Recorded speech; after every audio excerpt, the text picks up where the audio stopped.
दरवाजे पर आकर सुमन सोचने लगी, अब कहाँ जाऊं। गजाधर की निर्दयता से भी उसे इतना दुख न हुआ था जितना इस समय हो रहा था। उसे अब मालूम हुआ कि मैंने अपने घर से निकलकर बड़ी भूल की। मैं सुभद्रा के बल पर कूद रही थी। मैं इन पंडित जी को कितना भला आदमी समझती थी, पर अब मुझे मालूम हुआ यह भी रंगे हुए सियार हैं। अपने घर के सिवा अब मेरा कोई ठिकाना नहीं। मुझे दूसरों की चिरौरी करने की ज़रूरत ही क्या? क्या मेरा कोई घर नहीं था? क्या मैं इनके घर जन्म काटने आई थी? 2-4 दिन में जब उनका क्रोध शांत हो जाता, मैं आप ही चली जाती। ओह नारायण, क्रोध में बुद्धि कैसी भ्रष्ट हो जाती है।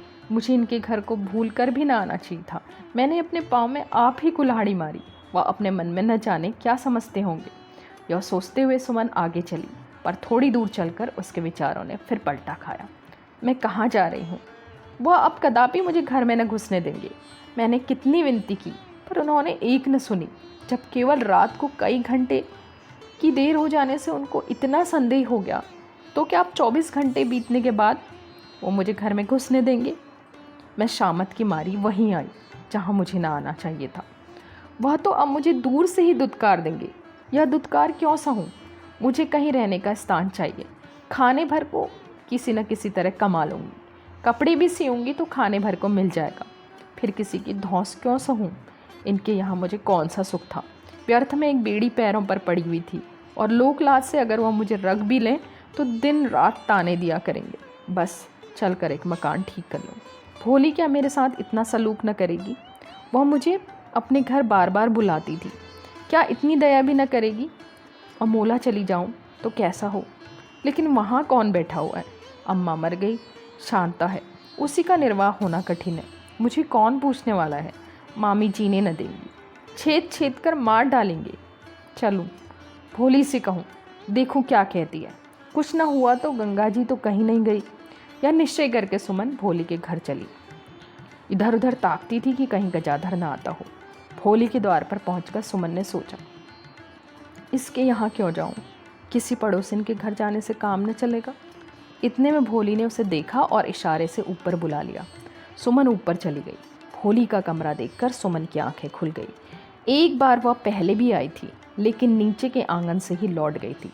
कमरा फर्श, मसनद, चित्रों और शीशे के सामानों से सजा हुआ था। एक छोटी सी चौकी पर चांदी का पानदान रखा हुआ था। दूसरी चौकी पर चांदी की तश्तरी और चांदी का एक गिलास रखा हुआ था। सुमन यह सामान देखकर दंग रह गई। भोली ने पूछा, आज यह संदूकची लिए इधर कहाँ से आ रही थी? सुमन, यह राम कहानी फिर कहूँगी। इस समय तुम मेरे ऊपर इतनी सी कृपा करो कि मेरे लिए एक कमरा ठीक करवा दो, ताकि मैं उसमें रह सकूं। भोली ने विस्मित होकर कहा, यह क्यों? क्या शौहर से लड़ाई हो गई है? सुमन, नहीं, लड़ाई की क्या बात है, अपना जी ही तो है। भोली, ज़रा मेरे सामने ताको। हाँ, चेहरा साफ कह रहा है, क्या बात हुई? सुमन, सच कहती हूँ, कोई बात नहीं। अगर अपने रहने से किसी को तकलीफ हो तो फिर क्यों रहूँ?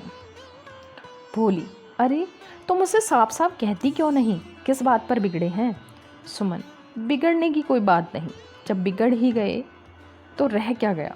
भोली, तुम लाख छुपाओ, मैं ताड़ गई। सुमन, बुरा न मानो तो एक बात कह दूं? मैं जानती थी कभी न कभी तुमसे खटकेगी ज़रूर। एक गाड़ी में कहीं अरबी घोड़ी और कहीं लद्दू टट्टू जुट सकते हैं। तुम्हें तो किसी बड़े घर की रानी बनना चाहिए था, मगर पाले पड़ी एक खुसट के जो तुम्हारे पैर धोने लायक भी नहीं। तुम ही हो कि यूँ निबाह कर रही हो। दूसरी होती तो मियाँ पर लात मारकर कभी की चली गई होती। अगर अल्लाह ताला ने तुम्हारी शक्ल सूरत मुझे दी होती तो मैंने अब तक तो सोने की दीवार खड़ी कर ली होती। मगर मालूम नहीं तुम्हारी तबीयत कैसी है, तुम्हें शायद अच्छी तालीम नहीं मिली। सुमन, मैं 2 साल तक एक ईसाई लेडी से पढ़ चुकी हूँ। भोली, 2-3 साल की और कसर रह गई। इतने दिन और पढ़ लेती तो तुम्हें यह ताक न लगी रहती। मालूम हो जाता कि हमारी ज़िंदगी का क्या मकसद है। हमें ज़िंदगी लुत्फ़ उठाने के लिए मिली है। हम कोई भेड़ बकरी तो नहीं है कि माँ बाप जिसके गले मर दे उसी की सूरत देखते रहें। यह बेहुदा रिवाज यहीं के लोगों में है। अगर अल्लाह को मंजूर होता कि तुम मुसीबत झेलो तो तुम्हें परियों जैसा सूरत क्यों देते? यहाँ के लोग औरतों को जलील समझते हैं, नहीं तो सब मुल्कों में औरतें आज़ाद हैं, अपनी पसंद से शादी करती हैं और उससे रास नहीं आती तो तलाक दे देती हैं। लेकिन हम सब वही पुरानी लकीरें पीटी जा रही हैं। सुमन ने सोचकर कहा, क्या करूं बहन, लोक लाज का डर है, नहीं तो आराम का रहना किसे नहीं अच्छा लगता। भोली, यह सब उसी जिहालत का नतीजा है। मेरे माँ बाप ने मुझे एक बड़े बूढ़े मियाँ के गले में बांध दिया। उसके यहाँ दौलत थी और सब तरह का आराम था, लेकिन उसकी सूरत से मुझे नफरत थी। मैंने किसी तरह 6 महीने काटे, आखिर निकल खड़ी हुई। ज़िंदगी जैसी नियामत रो धोकर काटने के लिए नहीं है। ज़िंदगी का कुछ मज़ा ही नहीं लिया तो फ़ायदा ही क्या। पहले मुझे डर लगता था कि बड़ी बदनामी होगी, लोग मुझे जलील समझेंगे, लेकिन घर से निकलने की देर थी। फिर तो मेरा ऐसा रंग जमा कि अच्छे अच्छे खुशामदें करने लगे। गाना मैंने घर से ही सीखा था, कुछ और सीख लिया, बस सारे शहर में धूम मच गई।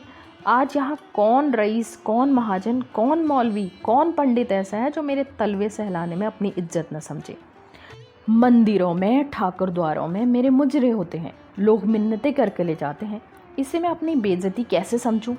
अभी एक आदमी भेज दूं तो तुम्हारे कृष्ण मंदिर के महंत दौड़े चले आएंगे। अगर कोई इसे बेइज्जती समझे तो समझा करे। सुमन, भला यह गाना कितने दिन में आ जाएगा? भोली, तुम्हें 6 महीने में आ जाएगा। यहाँ गाने को कौन पूछता है? ध्रुपद और तिल्लाने की ज़रूरत ही नहीं, बस चली हुई गज़लों की धूम है। 2-4 ठुमरियाँ और कुछ थिएटर के गाने आ जाएं और बस फिर तुम ही तुम हो। यहाँ तो अच्छी सूरत और मज़ेदार बातें चाहिए। सो खुदा ने यह दोनों बातें तुम्हें कूट कूट कर भर दी हैं। मैं कसम खा कर कहती हूँ सुमन, तुम एक बार इस लोहे की जंजीर को तोड़ दो, फिर देखो लोग कैसे दीवाने होकर तुम्हारी ओर दौड़ते हैं। सुमन ने चिंतित भाव से कहा, यही बुरा मालूम होता है कि। भोली, हाँ हाँ कहो, यही कहना चाहती हो ना कि ऐरे गहरे सबसे बेशर्मी करनी पड़ती है।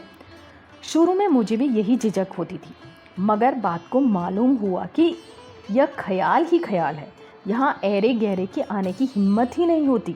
यहाँ तो सिर्फ रईस लोग आते हैं, बस उन्हें फंसाए रखना। अगर शरीफ है तब तो तबीयत आप ही आप उनसे मिल जाती है और बेशर्मी का ध्यान भी नहीं होता। लेकिन अगर उससे अपनी तबीयत न मिले तो उसे बातों में लगाए रहो। जहाँ तक हो सके नोचते खसोटते रहो। नोचो खसोटो, आखिर वह परेशान होकर खुद ही चला जाएगा। उसके दूसरे भाई और आप फंसेंगे। फिर पहल झिझक होती है, क्या शौहर से नहीं होती? जिस तरह धीरे धीरे उसके साथ झिझक दूर होती है, उसी तरह यहाँ होता है। सुमन ने मुस्कुराकर कहा, तुम मेरे लिए एक मकान ठीक कर दो। भोली ताड़ लिया। मछली चारा कुतरने लगी। अब शिस्त को कड़ा करने की ज़रूरत है। बोली, तुम्हारे लिए यही घर हाजिर है, आराम से रहो। सुमन, तुम्हारे साथ न रहूँगी। भोली, बदनाम हो जाओगी। क्यों? सुमन झेंप कर, नहीं यह बात नहीं। भोली, खानदान की नाक कट जाएगी। सुमन, तुम तो हंसी उड़ाती हो। भोली, फिर क्या? पंडित गजाधर प्रसाद पांडे नाराज़ हो जाएंगे। सुमन, अब मैं तुमसे क्या कहूँ? सुमन के पास यद्यपि भोली को जवाब देने के लिए कोई दलील न थी। भोली ने उसकी शंकाओं का मजाक उड़ाकर उन्हें पहले से ही निर्बल कर दिया था। यद्यपि अधर्म और दुराचार से मनुष्य की वो स्वाभाविक घृणा होती है, वह उसके हृदय को डांवाडोल कर रही थी। वह इस समय अपने भावों को शब्दों में न कह सकती थी। उसकी दशा उस मनुष्य की जैसी थी जो किसी बाग में पके फल को देखकर ललचाता तो है, पर माली के न रहते हुए भी उन्हें तोड़ नहीं सकता। इतने में भोली ने कहा, जो तुम कमरे में रहना चाहती हो, कितने किराए का कमरा चाहती हो? मैं अभी अपने मामा को बुलाकर ताकीद कर दूँ। सुमन, यही 2-3 रुपये। भोली, और क्या करोगी? सुमन, सिलाई का काम कर सकती हूँ। भोली, और अकेली ही रहूँगी? हाँ, और कौन है? भोली, कैसे बच्चों से बातें कर रही हो? अरे पगली, आँखों से देखकर अंधी बनती है। भला अकेले घर में एक दिन भी निभा होगा? दिन दहाड़े आबरू लुट जाएगी। इससे तो 1000 दर्जे यही अच्छा है कि तुम अपने शौहर के ही पास चली जाओ। सुमन, उसकी तो सूरत देखने को जी नहीं चाहता। अब तुमसे क्या छुपाऊं? अभी परसों वकील साहब के यहाँ तुम्हारा मुजरा हुआ था। उनकी स्त्री मुझसे प्रेम रखती है। उन्होंने मुझे मुजरा देखने को बुलाया और 12-1 बजे तक मुझे आने न दिया। अब जब तुम्हारा गाना ख़त्म हो चुका मैं घर आई। बस इतनी सी बात पर वह इतने बिगड़े कि जो मुंह में आया बकते रहे। यहाँ तक कि वकील साहब को भी पाप लगा दिया। कहने लगे चली जा, अब सूरत न दिखाना। बहन, मैं ईश्वर को 20 देकर कहती हूँ, मैंने उन्हें मनाने का बड़ा यत्न किया, रोई, पैर पड़ी, पर उन्होंने घर से निकाल ही दिया। अपने घर में कोई नहीं रखता तो क्या ज़बरदस्ती है।